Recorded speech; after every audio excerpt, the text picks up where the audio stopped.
nigga like me, man. Oh, yeah. I love the game. Yeah. I love the hustle, man. You know what time it is. Yeah, you know a nigga got dough. You just tuned in to the exclusive podcast in the city, in the state, in the space, out of space, in the space, in your face. Mogul moves on. See money it coming, then money it goes. I got me a meal. And we gonna go up today. My mama, she hit up my line and she say, baby, I got some bills. And I'm gonna get real deep and personal on this podcast this time. Gotta make me a meal a day. Yeah. I need a meal a day. Gotta make me a meal. A lot of people been asking me about my weight loss journey. So we gonna talk about it. We gonna keep it real. Baby, I got some bills to pay. Yeah. So I need a meal a day. Gotta get me a meal a day. Yo.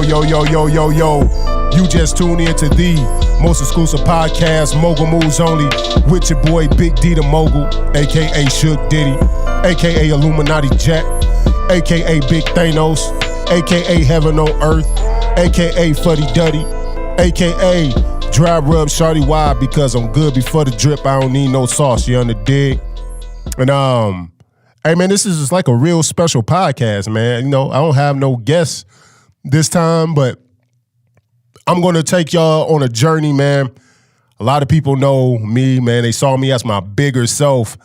And a lot of people always ask Big D, man, how did you lose the weight? And I'm going to take y'all on that journey, man, and what my experience it has been, the good, the bad, the ugly. And I'm going to try to be as transparent as I possibly can on this podcast, man.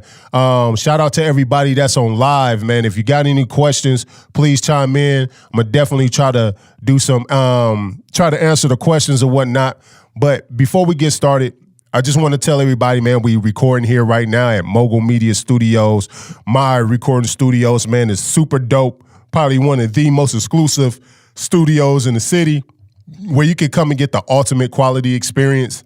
Got amazing engineers, got an amazing staff, 2 rooms, great vibe.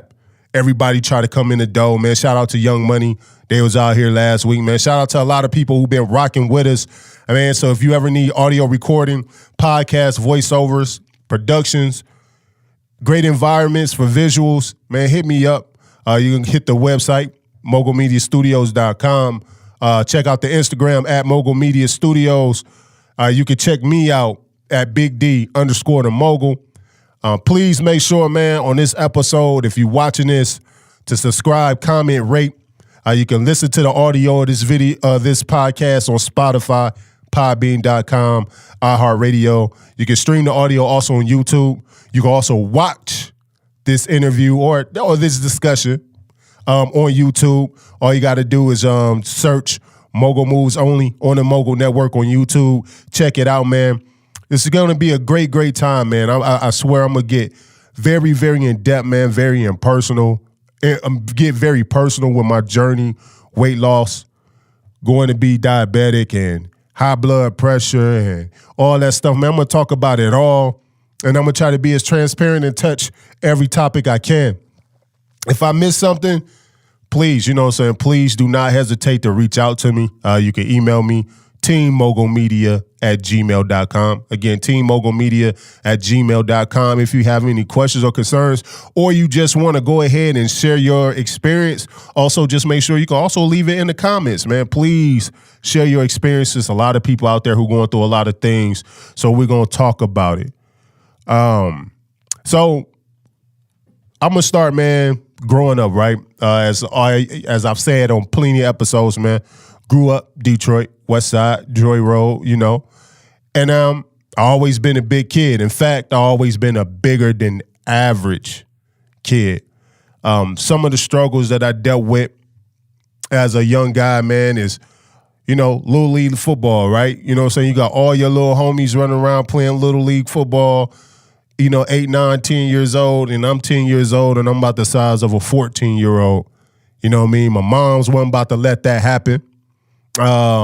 So I wasn't able to play Little League football. I remember times at Little League practice, man, running around with trash bags on, running around with hoodies on, sweatpants on, trying to lose weight, man, to be able to play with my age group. I mean, I'm like 11 years old, weighing 190 pounds. You know what I'm saying? Big kid. Man, I remember growing up as a big kid, man, you know, you had your advantages, right? Like not too many people, because I was an athletic big kid for the most part. Yeah, I was a little flabby, but I wasn't like super duper pudgy, right? But as a big kid, the advantages was nobody tried to mess with you too much. You know what I'm saying? Nobody really tried to pick on me. You know what I'm saying? I had a solid core of friends. Shout out to the PKs, Penrod Kids, as we used to call ourselves. Had a real good core group of friends. However, you know, physically, nobody wouldn't challenge me, but, you know, mentally, I went through a lot of stuff, man. And I don't think I realized at that time how much it impacted me or affected me, but it absolutely did. So, like some embarrassing stories, I remember being the fat kid, man, and, you know, I had the perky fat kid boobs, and my brothers used to pull up my shirt. My brother Ken and Maurice used to pull up my shirt and laugh at my nipples because my nipples used to tuck in. You know what I'm saying? They used to always clown me on that, man, and I hated that shit. They would just lift my shirt up and just start pressing on my nipples and stuff. Man, I'll try not to cuss on this podcast this time, but, man, they did all of that, man. I hated that, man. That was embarrassing. I remember, man, just fat kid diets, right? I mean, when you grew up in the hood, I'm not going to say, we can say that, bro, you didn't have the best nutrition. Most people just try to get it how they live, right? You know, Coney Island on a regular, that was a thing. God forbid when them hot and ready's dropped, those was like every day. You know, ramen noodles all the time, a whole bunch of salt, sodium. Even when, you know, my mom's cook, my mom's from the South, so soul food, you know what I mean? Black eyed peas with the ham hock in it, greens with the ham hock in it, fried chicken, you know, hot water cornbread. We was living our best life, man. That's what we knew. But I was stoking a food addiction. I wasn't aware and wasn't really educated on what are great eating habits. And as we know in the hood, man, hot and ready's $5. The value menu at McDonald's, $1. You know what I'm saying? But going to get fresh fruits and vegetables, man, that stuff was expensive. And, you know, that wasn't really a staple of being in the hood. And funny thing about it, man, when I was a kid, I used to really do like fat kid stuff, man. And I remember this one time, the fattest thing I ever did, and this was crazy. So my mom had cooked, you know, normal soul food meal, but this time we had like these not hot water, but like cornbread muffins. And so, you know, I wanted to turn it into a pastry. I wanted to be a nice, amazing treat. So I, being the fat kid that I was, went into the cabinet, pulled out some strawberry icing, and spreaded this strawberry icing over this cornbread muffin, man. And Ken, Maurice, and my sister-in-law, Kim, lost their mind, bro. They was laughing at me, teasing me so hard. Like, yo, this is the fattest shit ever. Look at you.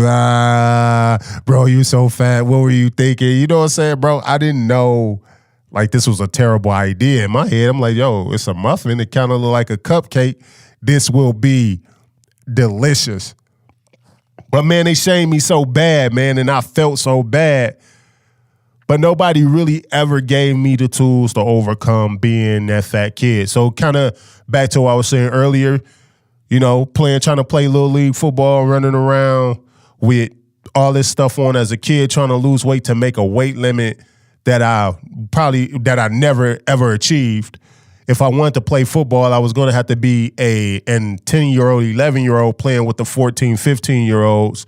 And so, man, that was my journey early off as being a big kid, man. It just been with me all my life. And so then here it is, we arrived at high school, played high school football at 334 pounds. Big kid, right? You know what I'm saying? And the colleges loved it. You know, I did nothing spectacular, genetics kicking in, growing young boy just starting to turn into a stud, you know what I'm saying? 6'2", 6'3" in high school, 334 pounds. I didn't have any football IQ or football experience because I had always been too big to play. But went out my junior year, did my thing, quit the sixth game of the season because the season was too long, because at this time, none of my homies playing football. They all hanging in the hood, so I wanted to be in the hood, so I quit for no reason. Thankfully, God stayed persistent with me. My senior year came out. Coaches called, the coaches convinced me to come back and play. My senior year, I went out, I balled out. Same thing, 6th game of the season. This time I ended up hurting my right ankle, my right knee. Still got a lot of D1 scholarships. You know what I'm saying? I didn't realize how serious it was and how impactful I could have probably been had I finished out everything, but still made it D1. So usually, my coaches was trying to encourage me like, yo, do track, do shot put, do basketball, do these things to stay in shape. So that way, when you show up on college campus, you'll be ready. I'm like, nah, man, I'm about to chill. College, they want you to be big. So I ate, I kicked it, I drank sodas, kicked it, ice cream, kicked it, chili cheese fries, hamburger deluxes, wing dings, corned beef sandwiches, all the amazing Detroit staples, just kicked it. And then I graduated from high school, May or June 2002. 17-year-old kids show up on campus at Bowling Green State University. Coaches was expecting me to show up that stud 330-pound kid they saw pushing people over in the season, but I showed up 370 pounds. Huge, waddling. In fact, man, I was so big when I showed up to playing football, man, they wouldn't even let me work out with the team. I remember Coach Hillman just had me do power walking around the football fields while all the guys was out there working and conditioning because they was too scared that if they put me out there, I was going to fall out, pass out, and die. So I was out there my whole summer. Urban Meyer and them was pissed. Come to football camp. Football camp probably was by far the most challenging. Freshman camp was by far the most challenging time of my life physically. 30 days at this time, we was doing 2-a-days back to back to back. At this time when I came in, freshmen showed up, I think 8 days before. The older guys got there. And, man, I was getting murdered. Shin splints, man. I'm doing all the extra conditioning. In fact, I was part of what we call the Fit Kid Club, right? So the Fit Kid Club was all the people who always tend to have weight problems, always overweight. And so they want you under a certain weight. You didn't come back at the weight that they set for you. You had to be in the Fit Kid Club. And what the Fit Kid Club entails was you have to wake up you have to be on elliptical at 5 a.m. before films. Mind you, we doing about 21 days of 2-a-days when the older guys got there. So before the first practice, I used to have to get up, get to the stadium. I'm in the weight room on the elliptical for about 45 minutes to about an hour and 15 minutes. Get off of there, go weigh in, grab a breakfast, a continental breakfast. All the other guys was getting a little better breakfast. The strength and conditioning coach, shout out to Coach Hillman, he was on me, right? I had to get a granola bar and a piece of fruit or a muffin and a piece of fruit, and that was it. Go in the film. Of course, you come out of football practice. It's August. It's hot. So, we do the first practice. You do your conditioning at practice. So when practice was over and everybody was on their way back to lunch, on their way to lunch, I had to run extra laps around the field. I think it was 4 or 5 laps around the field. And I remember seeing all my teammates getting on the shuttles and they seeing me out there just running extra. And I had to do this routine before. So Fit Kid Club in the morning, condition at practice, run after practice. Fit Kid Club before the second practice, condition at practice, run after practice. So for 21 days, that was my regimen. Long story short, by the end of my first semester at Bowling Green, I went from 370 and I was down to around about 281. So now I'm facing a new dynamic, right? One extreme to another extreme. Now I'm in trouble because I'm underweight. Playing offensive line, 281 is considered too small for that position. I remember going into the weight room and sneaking 10-pound plates, putting them in my tights to get on the scale to weigh in at least above 290. Actually, I remember one time I got caught and I had to drink thick Gatorade milkshakes, a case of them, and then still had to work out, man. You're talking about throwing up everywhere. Man, so by the end of that semester, I was sent home for winter break, was told not to come back less than like 310, I believe. But this began the struggle for me again. Because when I showed back on campus, I was 325 pounds. Coaches was pissed. I showed back overweight, more than what they wanted me to be. And this hence began my absolute, into my adulthood, began struggling with weight loss or weight management, shall I say. That was just a constant battle for me, man. Like, it was always just one extreme to the next. Let's go on to saying that in college, they wanted me at 315. I finished my college career playing at 350. Athletic guy. I wasn't never really sloppy athletic. I wasn't always like a huge, like a high body fat percentile as an adult when I played in college. But 350, if you're trying to make it to the NFL, that's a no-go. That is too big. And it's too big in life, man. It's just very unhealthy, especially playing offensive line, man. I definitely wish I would have taken care of myself a little bit better, took my nutrition a lot more serious, because at this time in college, I was given all the tools needed to make the right nutritional decisions, but I didn't. Food addiction, it's real. I know along my journey, you deal with a lot of people who always say, all you have to do is, they throw that out. All you got to do is stop eating. All you got to do is work out.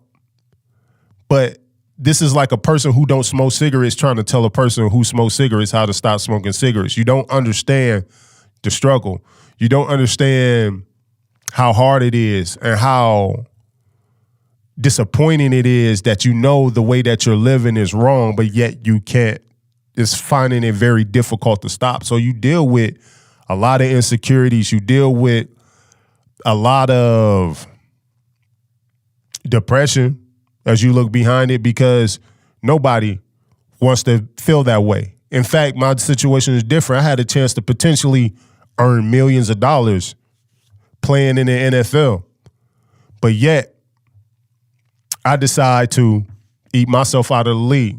And kind of like how I want to talk about that is, I remember going down to Florida, signed with KMG sports agency out of Cincinnati, where Richard Katz and them, they flew us and a couple of guys down to Florida, Tampa. We was down there for a month working out. I got there at like 354. They was killing us. Got my weight under control, dropped down a little bit. I think I got down about 339, 338, down there in that rigorous workout. And so then we left Tampa. I think I got back to Bowling Green like a month before my official pro day, when all the NFL scouts was going to come and see me. You would have thought that when I got back to Bowling Green that I would have just started working out. Wrong. I got back to Bowling Green, I just start kicking it. Pro day come, back at 350. You know what I mean? Ran a slow ass 40. My shuttle time side to side, those was pretty good. You know what I'm saying? My other metrics was pretty decent, but I'm back at 350. NFL, that's a no-go.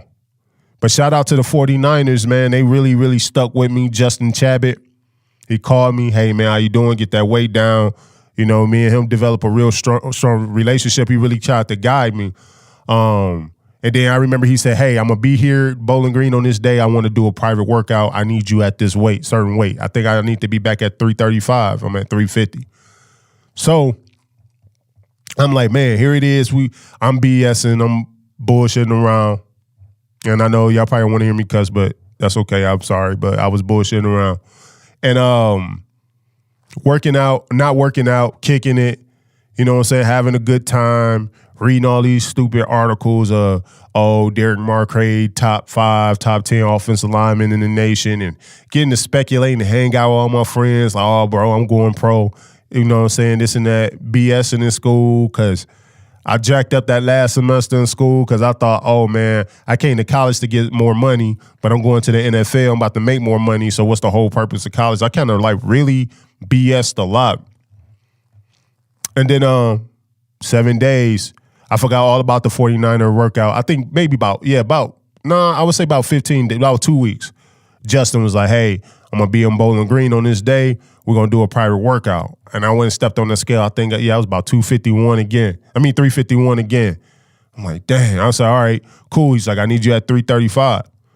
So I was going hard, campus running, on the elliptical, 2 hours a day, lifting, in a sauna, sitting in the sauna off and on, 15-minute intervals for 2 to 3 hours at a time. Came that day that he was coming to campus. I think I had that workout like 9 in the morning. I woke up at like 5 in the morning, went to the student rec center, and I sat in the sauna off and on from 5 to 8 o'clock. The worst decision I could have made, right? Showed up to that workout, stepped on the scale, 335. Made my weight limit, my weight goal, right? He was impressed. I had zero energy. In fact, he didn't have no idea that I was in that boy about to pass out. He having me do bag drills.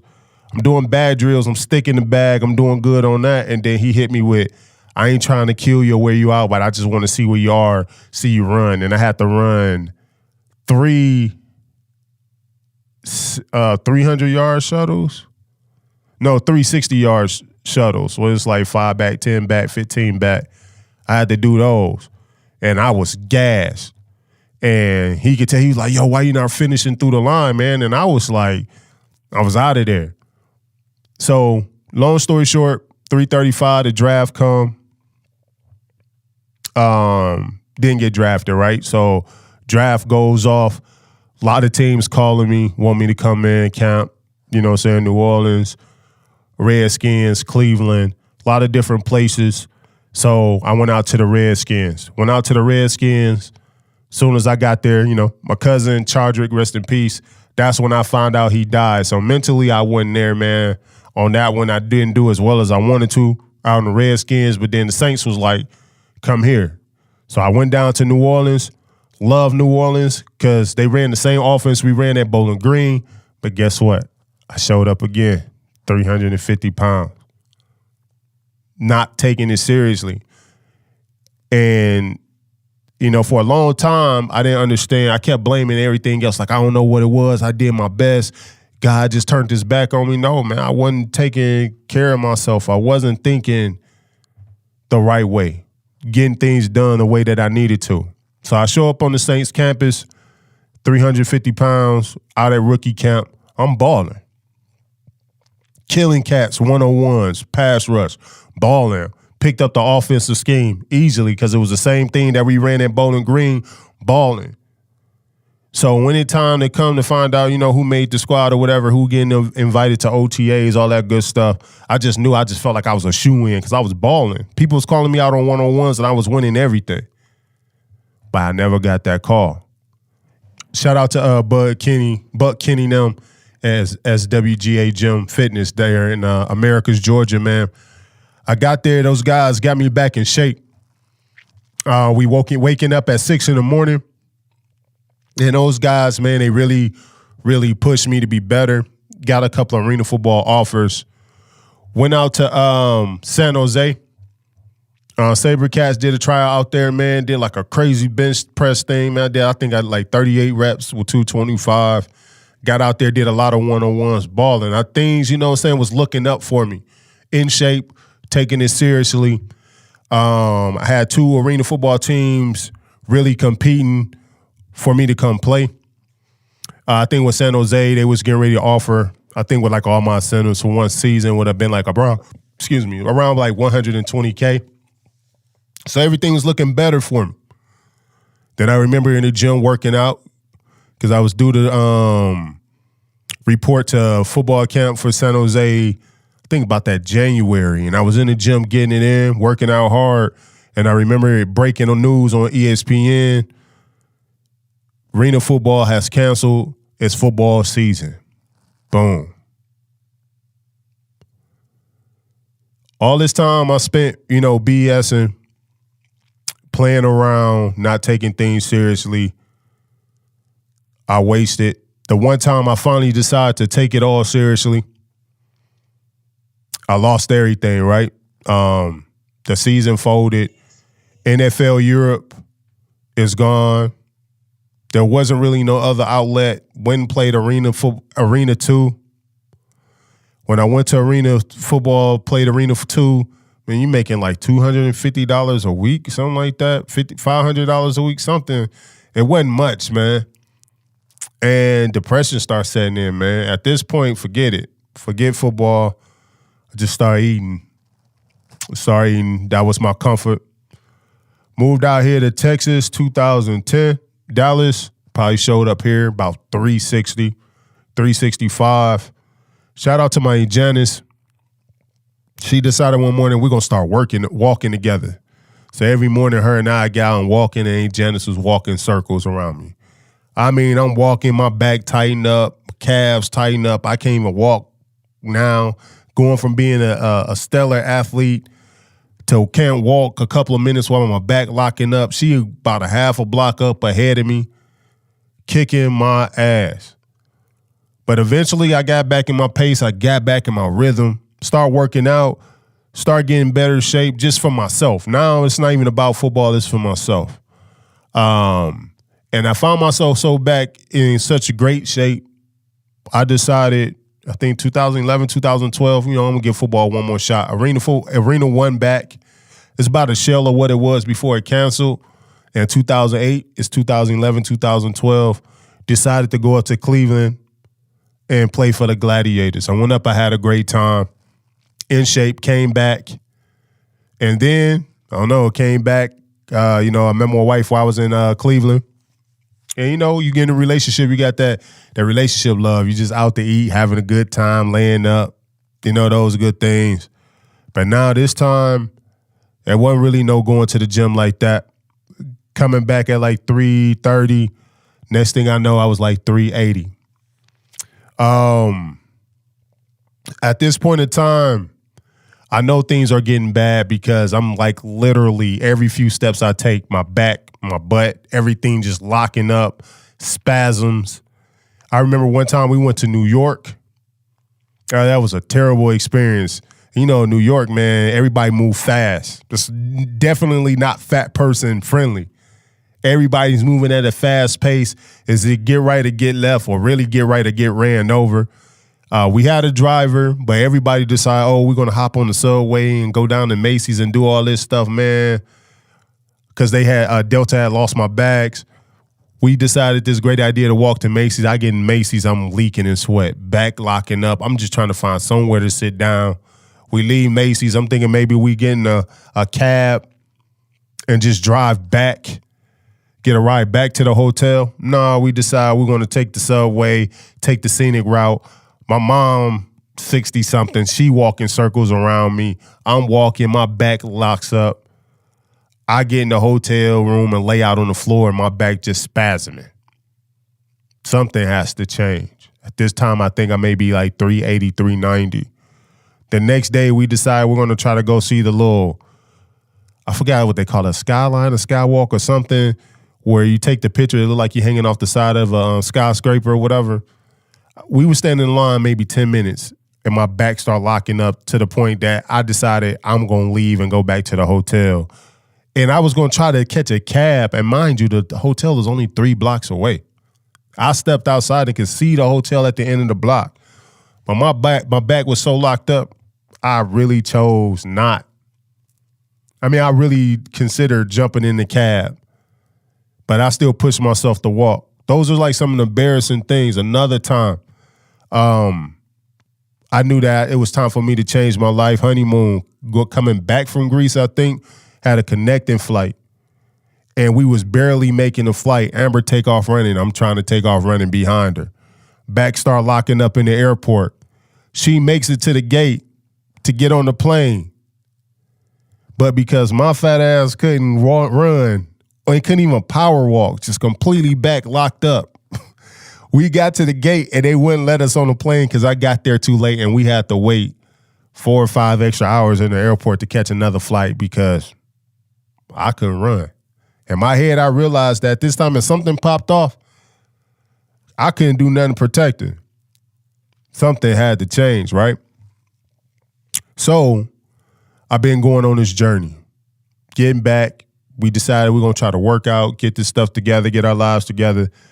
But I couldn't walk without getting my back locking up. So I decided to go see a back spinal specialist, and they put me to sleep and they did back injections. Woke up right out of that back injections, about an hour, a day or so later, I'm feeling amazing. In fact, I'm feeling like college me. Back feeling good, loose, I can walk, no problems. But then later that night, I start peeing like every hour on the hour. I'm like, what's wrong with me? Like I was so thirsty. It was like I can drink a whole gallon of water and as if I didn't drink nothing at all. So for every hour on the hour for like 2 days straight, I'm like peeing. And when I'm peeing, I'm not peeing like a little bit of pee. It's like that pee that you've been holding all night long. You know what I mean? And I'm like, man, I'm trying to figure out what's wrong. And now my vision is blurry. I always had like real good eyesight. But I'm sitting here like, man, is everything blurry? Am I tripping? So I remember my homegirl, Tamika, my coworker, Tamika. I was like, yo, let me see your glasses because I knew she was blind as hell.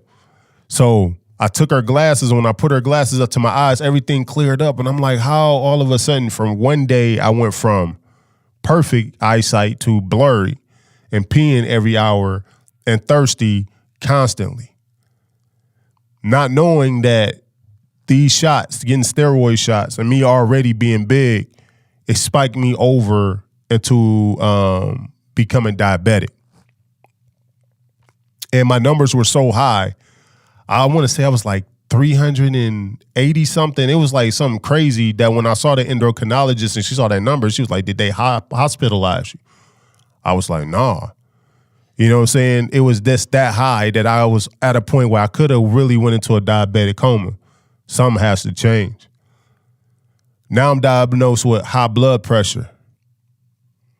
And now I'm finding out that I have a son on the way.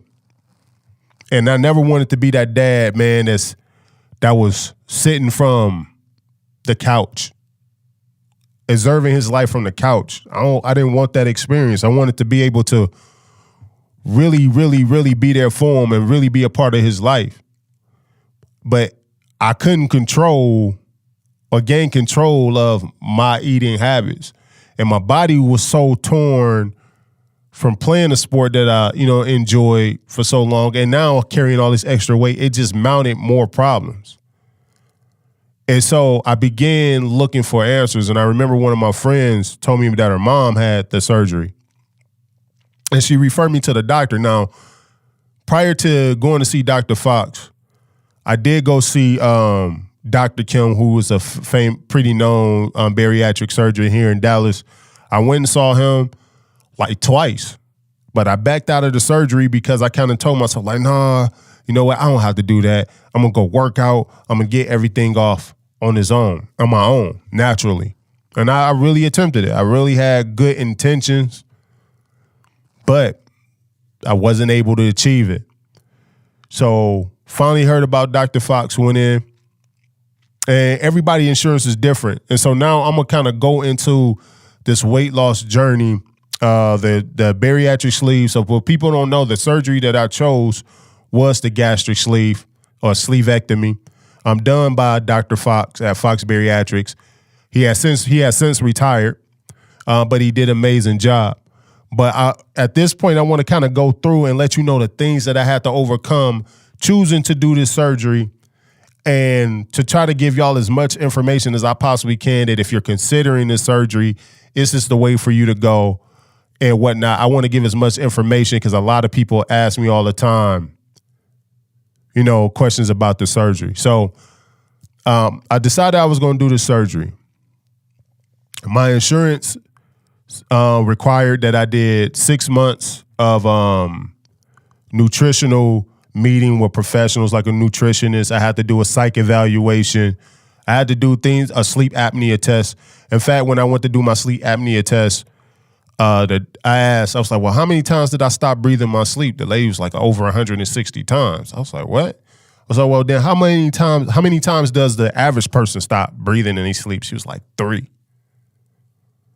So me being that heavy, constantly sleeping and stop breathing in my sleep, I remember times being that big that I'm waking up, choking, like coughing as if I'm drowning in water because I'm suffocating myself because I'm so big while I'm asleep.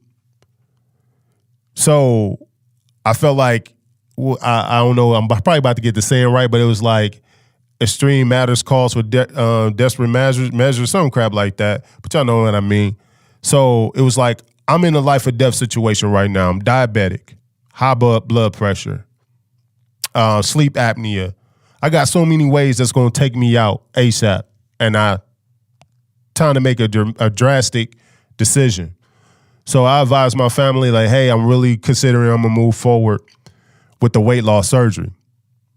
And I would assume the response would have been like, you know what, you go ahead, that's a great idea, this and that everybody would be behind me, but wrong. And this is point number 1 you have to deal with, is if you choose to do the weight loss surgery because your family care about you so much, they're going to put that fear against you. A lot of people came to me like, oh, you don't need no surgery. All you got to do is stop eating. All you got to do is just go work out. All you got to do is. But these are none of the people that are struggling what I'm struggling with. You know, my wife lost a stepfather who decided to do the surgery years before. And this is way before the style of surgery that I got. I think at that time, it was really like cutting the stomach open, gutting them open to do the weight loss surgery. And later he ended up getting the infection and passing away from the infection. So I understand that fear of losing somebody that you care about. But at this point in my life, I'm in a life or death situation, but I rather took my chances on dying trying to make this better than to sit here, because obviously I couldn't do it on my own. Obviously, millions of potential dollars couldn't convince me to eat right. Obviously, just to save my own life itself couldn't completely convince me to eat right. So I dealt with a lot of people. Shout out to my sister. I love her to death. But she was very adamant about me getting the surgery, not getting the surgery. But at some point in time, I had to like push everybody out of my head. And at some point in time, I had to go ahead and stand on my own too and say, no, I'm not going to listen to nobody else. In fact, I'm not going to talk to no one else about what I'm going to do. I'm going to just do it. So December 29th, 2016, surgery date. I showed up to the doctor and, checked in, all that stuff. Thankfully, I did my surgery at the end of the year because all my out-of-pocket expenses were paid. So therefore, I didn't have no deductible to pay. So that was cool because I was expected to pay about $1,500. But I walked in not having to pay nothing at all. So that was dope. Got in there, put on my scrubs, everything. Not scrubs, but the little hospital gown, all that. And the doctor came in, administered the anesthesia medicine. He said, hey, Derek, you feel anything? You're going to feel a little buzz. I'm like, I remember seeing my cousin Rayla, my Aunt Janice, my mom in the room. I was like, no, I don't feel nothing yet. And I was like, I feel a little bit of something, eyes closed. Next thing I know, I woke up, I'm in recovery. But I hear the machines going ham, just beep, beep, beep, beep, beep. I'm waking up like, yo, what's going on? Blood pressure and skyrocketed through the roof. I was over like 260 plus. And you can see the look of the concern on the doctor's face. And I just woke up to this pain like, yo, I made a mistake. But it wasn't the pain from the incisions. It was pain from the gas that they pump your body up, I guess, to kind of spread the organs to get to wherever they need to get to the cut. But I woke up with the pain in my neck. I woke up with the pain like in my chest and my back, under my rib cage. It was like terrible. I mean, they was like, hey, Derek, your blood pressure is high. We can't get you upstairs until we get your blood pressure down. So, I'm trying to just kind of calm down, trying to relax, even though this gas that they pumped in me is butchering me at this moment. But eventually, the blood pressure started to come down a little, recede, I guess, started to come down. I was able to go upstairs to my room. If you want, you can search my name, Derek, and I'm gonna put this on my on this channel as well. You can see the little clip or the interview, and I'm gonna actually play it in here as well. But if you want to go watch it, just that interview or that clip I posted of myself right after surgery, you can see me, man. My head was about this big. I mean, I was huge. In the hospital about 48 hours. Immediately, they had me up and walking because the only way that you can alleviate the gas after you get a sleevectomy is by walking. And so what I want to do right now is kind of say what a sleevectomy is, right?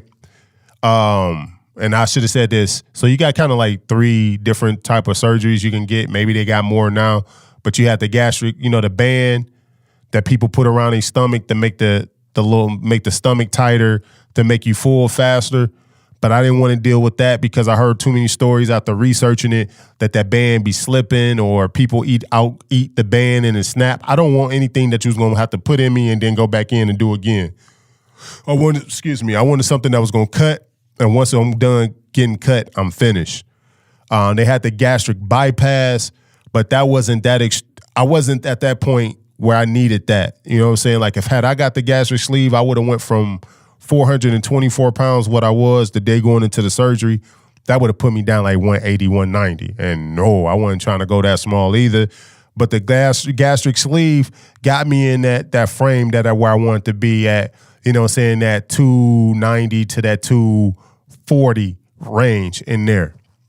And so that's why I picked that one for me. So with the sleevectomy surgery, what it does is imagine my stomach about the size of a football. Because literally that's what it was. So imagine if somebody cut the top of the football and start packing that football full of food. That was how much food it was taking me to feel full. So the theory of the gastric sleeve is we're going to take that stomach that's the size of a football and we're going to cut it down to the size of a small banana. Or however, a little small banana. So what they do is they go in, they staple down the stomach to the size of that banana. As they stapling, they cutting off all that excess stomach. And they didn't have to gut me all the way open. It was just like 5 little pin scars that they did with a scope, and they pulled the excess stomach out of one. So now I got the stomach the size of a banana. In the hospital, recovering, walking, got home 48 hours later. When I got home, I remember laying in the bed. And shout out to my wife, because she really put something in perspective and probably said the most important words that I say to anybody who ever decided to get this surgery. Is I was laying in the bed when I got home from the hospital, and you thinking like, oh, I just got home from the hospital, I'm about to get catered. She about to bring me juice and bring me all the stuff that I need. I said, hey, can you go get me some water? She looked at me and she told me, she said, this is the last time I'm going to get you anything. You chose to do the surgery and you chose to do this route. From here on out, you're going to get up and you're going to get everything yourself. And that was real. And I took that. And I took that motivation. I took that energy that she put out. And it wasn't coming from a malice point. It was coming from hey, you got to get up. You got to go. You got to move. And since then, I started moving. So if it was dark outside, because I still had that gas built up in me, maybe for about a week or two. They gave me like little baby gas drops that helped relieve it as well. But walking did it the best. So if I couldn't walk outside, whenever I would sleep and wake up, I would just put a timer on. I would just walk around the house for like 20 minutes at a time. And anytime I went to sleep and woke up, that's kind of what I did. The pain. I'm going to be honest. I'm surprised like the incisions really didn't hurt too bad. Really, I can if I can explain or kind of give a comparison of what the feeling was like, it kind of just felt like I haven't been to the gym in a while and I did abdominal crunches and now my stomach is just sore from doing crunches. That's what it felt like. It wasn't no excruciating pain from any incisions or cuts or anything like that. Only discomfort I had was the gas, and then the one weird discomfort I had is for the first like week or so, I couldn't burp. And it was weird. It's like you drink a little bit of water and it's like the water just sits on your sternum, and that was kind of uncomfortable. But those were the two pains I really dealt with, was the gas and the sternum. But probably about the week, maybe 2 weeks, the pain itself was gone. Diet-wise, of course, after having the surgery, the only thing you can have is clear liquids. So broth, just broth, water, sugar-free popsicles, or Jell-O. That's what I was eating, I believe, maybe the first 14 days, maybe a little bit longer or less. And then, of course, you kind of went into pudding. Then you kind of went into like scrambled eggs, things of that nature. As things progress, probably by day 45, maybe day 50, you're back to solid food. But man, I was so sick and tired of broth and soup. To the point that I don't think since then I have even definitely haven't ate broth. I was trying to get creative and go to like little Asian restaurants and just ask for buy bowls of broth. It was terrible. But like the first week after having the surgery, I think the first 7 days or first 8 days, I think I ended up losing about 32 pounds. Second week, it was about like 28 pounds. Third week, it was about 17 pounds. But like immediately, don't think I was just sitting there and letting the pounds come off. No, I was outside at this time. T Grizzly first day out was just kind of popping. So I was just walking the block nonstop. Went to my doctor like, when I can go to the gym.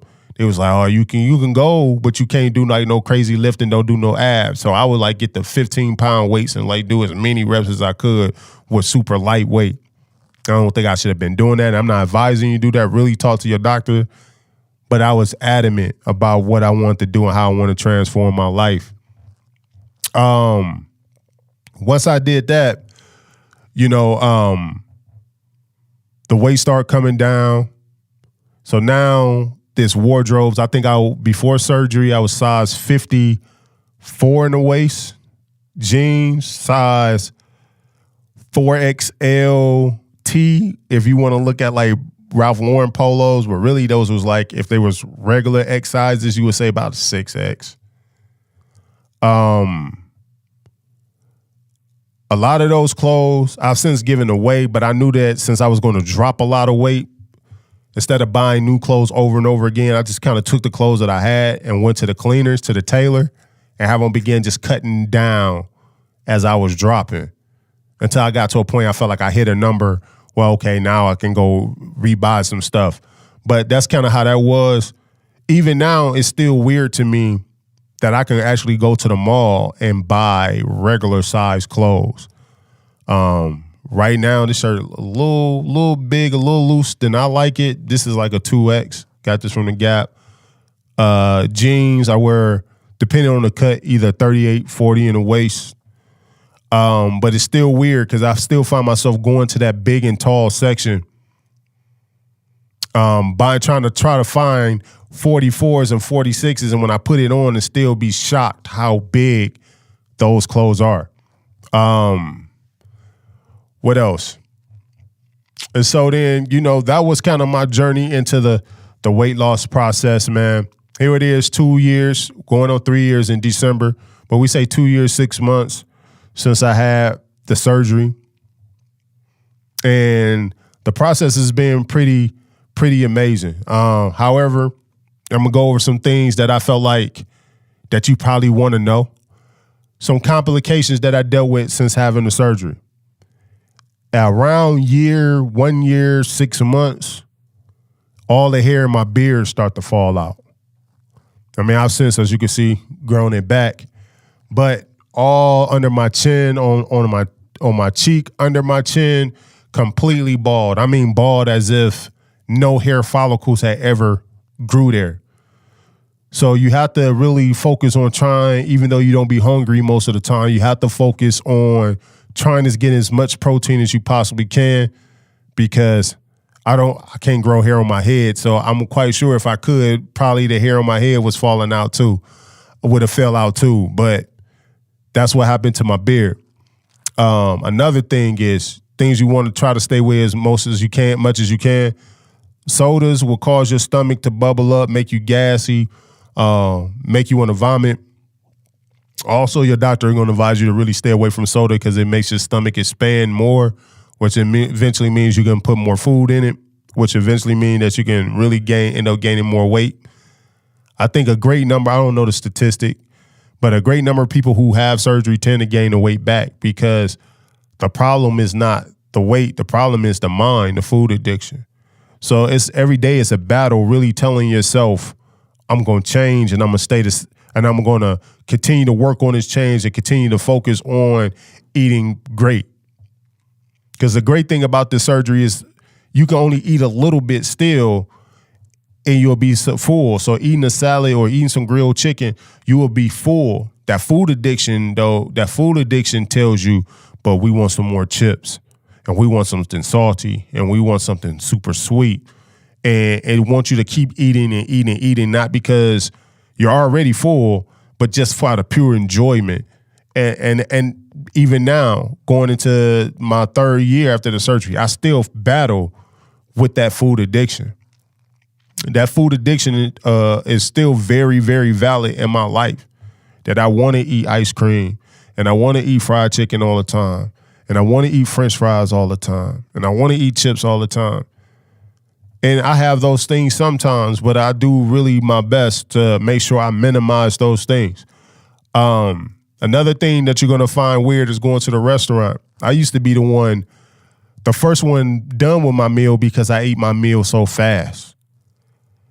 And it's funny now that Logan, my son, eats more than I do. It's weird that waitress or waiters will come up to me and was like, oh, is something wrong with the food? Is everything okay? Can we do something? Because I've only taken a couple of bites. And even to this day, I've only taken a couple of bites and I'm full. So I got all this food on my plate asking for a to-go plate or to-go tray. And they can't understand, like, this big dude, because I'm still big. I'm like, right now I'm about 6'4", about 298. Well, actually 296. So I'm still a big guy, so they still can't understand how am I sitting here and still got all this food on my plate. So you're going to deal with that. A lot of people asking you, about the food. Another thing I realized that I go through is chewing gum. Although mint or spearmint can allow you to help with the nausea that you may feel at times, eating gum or sucking through a straw puts air pockets in your stomach, and what that causes is a bile reflux, and it start making you vomit. So you have to, I know, like when you go out to the restaurant, you never want to drink through a straw. You really want to sip. You're supposed to really just drink on a glass, but we tend to not want to do that because of sanitation. But if you're going to drink, you have to get used to drinking out the glass and not the straw, because the air that the straw puts in your stomach is going to cause you to throw up. If you overeat, you will throw up. But some people, and some of us have such strong food addictions that we would eat till we throw up and then begin eating again, trying to stretch that stomach out so you can eat more.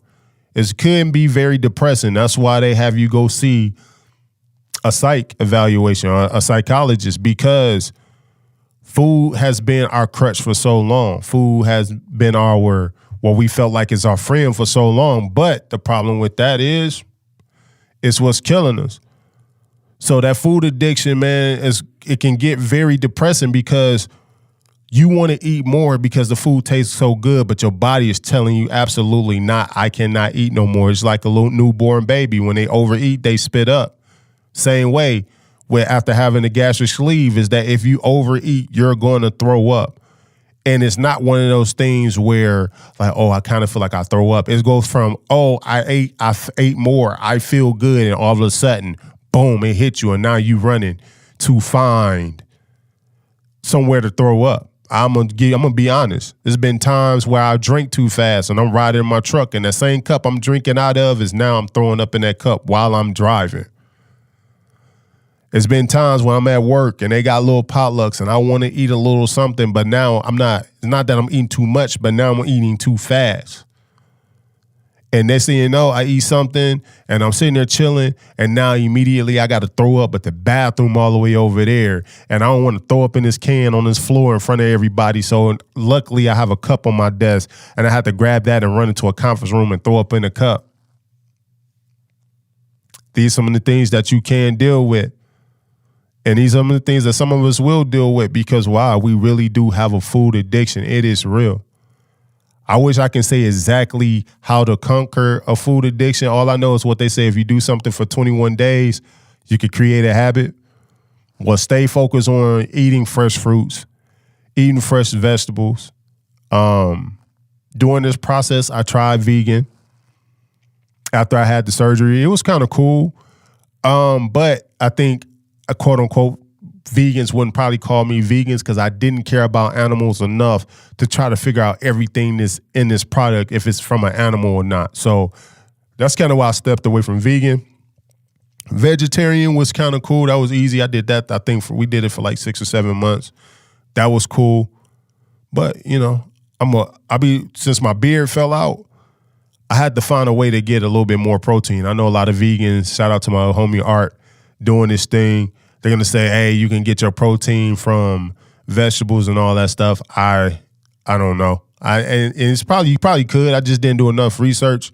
But I like to have a little steak here. Like I might get a 6-ounce filet mignon. Trust me, it's going to take me a minute to work on that 6-ounce filet mignon. What else? For the most part, those really the complications I had, man. So to this day, I've lost about 180, 130, 160 pounds. The lowest I did get down to, and I'm going to be honest, I got down to around 281. And me doing a podcast and people taking pictures, and I saw how small I looked, and I didn't like it. So I did force myself to gain some weight and come back up. But I think that's a bad idea. I wouldn't advise nobody to do that because it could open up a portal or a pass that you don't want to go back to. So don't get caught up with a lot of people say like, oh, you looking so small. Oh, you looking this and you looking that, man. Just stay true to what your intention and what your end goals are. Right now, I'm currently working to try to get down. I'm going to try to go ahead and get to like 250. I'm excited to see that. I want to get to like 250. I want to be, but I'm not really so focused on the number as much. I just want to be like shredded, like be a god. So, you know, I'm in it. I'm working out daily. I'm getting my protein. You know what I'm saying? I'm eating well, drinking a lot of water. And I'm getting there. And I think you all can too, man. If I can leave anybody with anything, that if you're deciding or considering doing a weight loss surgery, it's this. Number one, surgery is serious and should be used as your last resort. Altering your body, a lot can come from this. Everybody's body is different. So if I can leave this with anybody who's thinking about doing a weight loss surgery, thinking about going this extreme, this is my advice to everybody. Number one, use weight loss surgery or any type of surgery as your last resort.